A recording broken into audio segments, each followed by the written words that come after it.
Hello everyone and welcome back to another video talking about the best racing game of the year, Sonic Racing CrossWorlds. I'm just kidding. I really thoroughly enjoyed Mario Kart World the time that I shared with it, and I'm sure whenever I get around to picking up Kirby Air Riders, it's gonna be even more fun. You know, just those two games alone with friends, I've had a lot of fun with. But Sonic Racing CrossWorlds is a really unique and a really fun experience that I don't think either Mario Kart World or Kirby Air Riders gives a fair comparison to.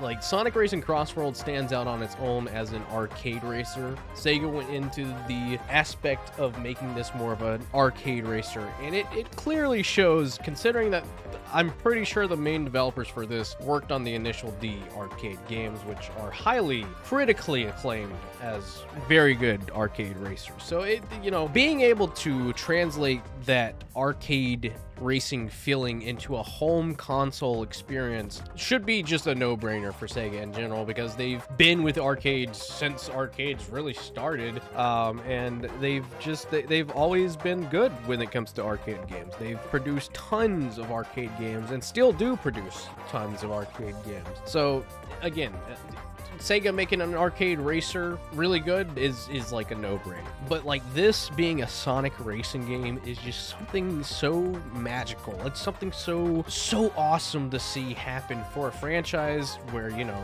the character goes fast. You'd expect the racing games for the franchise to be really good. And that's not to say that Sonic hasn't had any really good racing games. You know, the most critically acclaimed one being Sonic Racing Transformed. Sonic and Sega All-Stars Racing Transformed, my bad. And, you know, they've experimented a lot with Sonic when it comes to racing. We've had Sonic Riders, we've had Sonic R, Sonic Drift being some of the very few first Sonic racing games, and all of them, while they, you know, they are all unique and whatnot, I still have a slight bias for Sonic Riders just because I think it's really cool and it fits the aesthetic and the vibe of Sonic because he's cool, and just taking skateboarding and then turning it into something race themed and also including futuristic hovercrafts such as the Extreme Gear is awesome in general, and just again fits the vibe of Sonic being so cool. But I know that those games didn't do as well because the first game unfortunately catered more towards those who understood how the game mechanics worked. Zero Gravity came around, tried to make it more casual, and it's sort of, in my opinion, kind of strayed away from the formula that the first game had, and it just felt like a more watered down version of the first game. And then we know how Free Riders went, unfortunately being the test guinea pig for Microsoft Xbox's Kinect, and since then we just haven't seen the Riders franchise come back, and I think it was since then was the last time that we actually saw the Babylon Rogue in anything that was gaming related, aside from some spin-offs here and there. You know, we had them in Sonic Dash and Sonic's Forces Speed Battle, and it's just, they've showed up here and there, but this is the first time in a long time that they're actually in a console game, and it's really nice to see them all back, voiced, and just interacting with the Sonic crew again, because I've missed these characters. I've genuinely missed Jet, Wave, and Storm, and it feels nice to have them included in something racing, which is something they were known for, or something they were introduced in and known for. That aside, the game itself is something that is just, again, unique. It's a unique experience, and I've had just as much fun with the full game release as I have had with the open network test and the closed network test for the PlayStation 5. It's such a hard experience to explain, because it's like, be able to change up how each race goes with the CrossWorlds mechanic is something that I really do enjoy. And I enjoyed it even more with full game release because you get access to all the other kinds of CrossWorlds, and then when you're done with playing the Grand Prix, to unlock all those main courses as CrossWorlds, so you get an even more mix of an experience between an actual stage that you can race on in the game and an actual CrossWorld that's meant and intended for those CrossWorld segments. Probably my favorite one so far has been Steampunk City. I just really vibe with the idea and the aesthetic and the theming of Steampunk City, and I'm really hoping that these aesthetics and these stage designs, these new original stage designs, are something that they are teasing for the next mainline game. These are locations that may appear in the next mainline game, and I can kind of see it. Something that I've been talking about with a few friends recently since the game has come out, and just playing it through the early access period from buying the digital deluxe edition. A lot of the racetracks being very close cornered and, you know, very tight turns and whatnot, while that it does capture the aspect of arcade racing, it also captures the level design of a modern Sonic game, which is why I don't think it's too jarring to see how close cornered Apatos or Apatos, however you pronounce that stage's name. I feel like being very close cornered there, like it felt jarring at first, but seeing how many levels actually kind of do the exact same thing doesn't make it as jarring. And I mean, some of the levels that they introduced that we didn't get access to in the online network test or closed network test have been some of my favorite stages so far. Like Egg Expo, I love the design of that stage so much. I think it's really unique in how it's all put together. I just wish there was a little bit more of just a little bit more of references from past Eggman creations. You sort of just fly through it. You don't get a chance to really experience or, you know, indulge in the different history of badniks and robots that Eggman's created. And the bigger one is just the Egg Dragoon, which we've seen the Egg Dragoon like thousands and thousands of times. Like, I think it would have been awesome to have had like some kind of like chamber where maybe we got to see like the Egg Walker from Sonic Adventure 2, since there's so much Sonic Adventure 2 love put into this game. And then like the Egg Viper, or maybe the Egg Hornet, you know, just different machines from Sonic Adventure and Adventure 2. The Egg Carrier would have been awesome to have seen as a full-blown track, but, you know, I'll take Egg Expo for what it was. I thought it was really unique and really awesome. It's sort of like the Wonder Museum, but for Eggman, and I really like that. I really respect that decision. Another really good stage that I really like playing on is Chow Park. Chow Park, like, I know a lot of people don't really like it because of that one turn, but I'm going to give you a little bit of a tip here. If you've been playing the game and you're having trouble with that turn, there's actually... It's gonna sound weird, but there's actually a mechanic in the game where if you're drifting and you let go of acceleration, it allows you to make sharper turns. And that took a good bit for me to get used to, because it's like putting my brain into overpowered mode for a racing game. You know, you want to hold down accelerate because that's what makes you go, but once you let go of accelerate and you start drifting, you're like, oh god, am I gonna lose speed? Am I gonna lose speed? But majority of the time that I've done that, like, even though you might lose a little bit of speed, it's still like is easy to get back into the groove of things. And I've done it so many times where actually I won't even lose speed. So it's, I mean, it's really unique. It's a really awesome track, and I hope that means that we're going to be getting more Chow things in the future. I know they've been teasing Chow for a while, but I would love to have another Chow Garden. Sega, please, for the love of God, give us another Chow Garden. I would, please. It's not even a necessity for the next mainline game, but I would appreciate it so much just to have like a little Chow area to just chill out in, and I don't know, maybe work towards raising Chow again.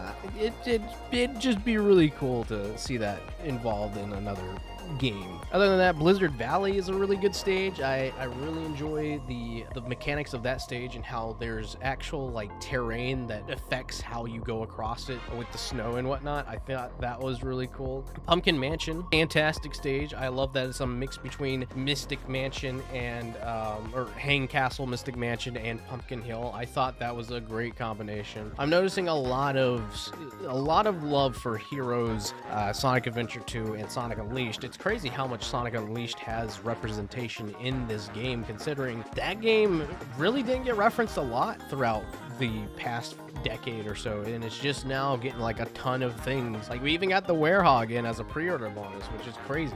Like, I wasn't even expecting Werehog to ever see the light of day again, but they brought him back. I'm trying to think of other stages at the moment. Aqua Forest is a banger stage, probably the best stage or the most well-designed stage in the game. It feels like it really utilizes all the mechanics that they developed for the game, and it's very rewarding because there are so many different shortcuts that you can take that I don't think are as prominent in other stages. Like you've got so many different shortcuts that you take from hopping up in the water. Like you have the one that's near the very beginning where you hop up and you go through like the little ring and then you get onto the top path, and then after that, there's another section where there's like 3 or 4 dash rings that you can hop into and skip another chunk of the track. And there's like so many other off-road sections that you can cut through with wisps and whatnot. And I really love the aesthetic of that stage. The music in that stage is great. And it really overall felt like a Riders-ish kind of stage, and I feel like that's something that this game is kind of missing, and the extreme gear thankfully came back, and I'm really happy and really thankful for the extreme gear. But the amount of like love that every other game has aside from the Riders franchise feels really weird. Like we got White Cave, which is a really popular stage from Riders 1, but like outside of that there's really not anything else for Riders, and it just feels very alienated. Like it feels like they didn't want to look at those tracks from Riders and like try to make them into something else. Like Aqua Forest feels very similar to the Green Cave, much like White Cave is just a Babylonian version of that stage. But it's been really fun going through all these different tracks and just seeing how they blend together and really execute the formula of the racing game. Radical Highway being another one that's really cool. Kronos Island, I really love Kronos Island. Surprisingly, I think North Star Islands is one of the cooler aspects for a stage design where you're going through all the different like themes and environments from Superstars. Kind of weird that we don't have a classic character there to represent the classic games. I'm sure we'll probably get like Classic Sonic or something like that. But in all honesty, if you were to pick anything from the classic games, as much as I know people would be all for Classic Sonic, me personally, I'm not. I would much rather them choose like Trip or Fang or someone else from the classic library that hasn't had much of a representation in spin-offs before. Like Classic Sonic is such a straightforward pick, and like it would just feel really upsetting, at least for me, to see Classic Sonic get over Trip, which was just a newly introduced character to Superstars. I really hope that we do get more characters in general from the Sonic franchise. Mostly rooting for Tangle, as you can tell from my gameplay footage, which is using a mod by Nutra, can be found on the CrossWorlds Hub's Discord server.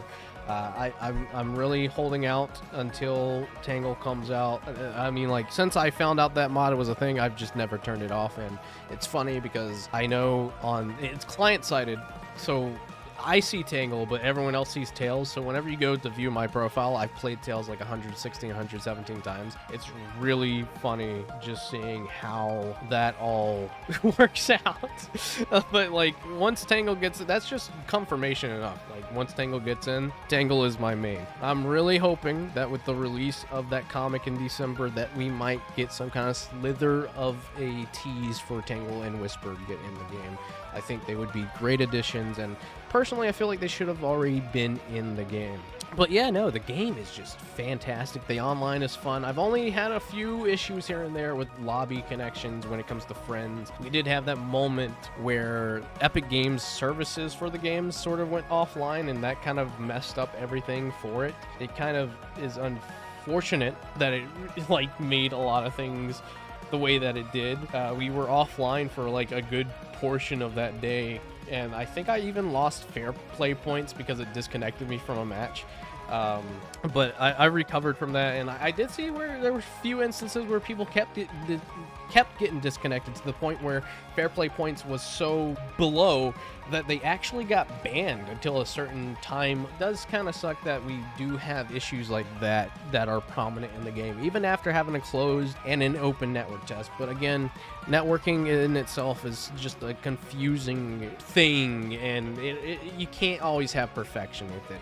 But from the experience that I've had with the game so far, those little side bits aside, it's not frequent enough for me to feel like that I have to stop playing the game in general. And I've just really been enjoying my time with it. I've really been enjoying playing it. I know I'm rambling, but like it's so cool. And then we have this entire roadmap that they just released. We've got Minecraft coming up in October. We've got SpongeBob in November. We've got Joker. We've got Ichiban. We got tons of other Sega characters coming to the game. Pac-Man. I think I already said Pac-Man, but I'm not sure. And then like we've got Mega Man and Proto Man coming in with Wily Castle, which I'm super excited. I'm glad that it's Wily Castle. I mean, it's kind of a no-brainer that was Wily Castle because of how popular and iconic that stage theme is. I can't wait for them to release that remix. I'm looking forward to that remix. And then obviously the others that follow behind it are TMNT and Avatar: The Last Airbender. I'm really excited for those as well. Even though those are coming at the very end of 2026, I am super excited to see what they have cooked for those collabs. And then it looks like every single collab character from the season pass, as well as the DLC that's free, has a festival event coming in, so you'll be able to unlock even more stuff. And I believe they got that festival event for Hatsune Miku happening on October 3rd through the 6th, and then it's just going to kickstart off into when we're going to start seeing the DLC pop up, such as like Minecraft and Joker, and then so on forth with SpongeBob and Ichiban. So it seems like this game is going to have a very well planned and thought out content roadmap path that just seems like it'll continuously keep giving the game more and more. I know it's just characters from the free Sega stuff so far confirmed, and you know, the DLC that's paid for is coming in with maps, but I do kind of hope that we get more stages along the way. I think the stages that we have right now are good content, and I am more than happy to just race on them. And if that's all we got, I'm more than happy to just race on them alongside the DLC stuff. But I think this game could definitely benefit from having more content, such as stages being added to it over time as well. And just, I don't know, I think they could do a lot with this game going forward. But those are just sort of my first impressions and first impression rambling out of the way for Sonic Racing CrossWorlds. I am super excited for this game's future, and I hope that it delves further into the content that could potentially come to the game as well. If you've been enjoying the game, let me know in the comments down below. What is your favorite thing so far? Do you have a favorite DLC pack that you're looking forward to? And are you going to wait to pick up the game, or do you already have it already? You know, just let me know in the comments. Also, if you want to keep up with more rambling videos like this, or just content for Sonic in general, be sure to subscribe and click that notification bell, as it does help out a lot, and you'll be notified whenever I upload or live stream. With that being said, thanks again so much for watching, and I'll catch you guys in the next video.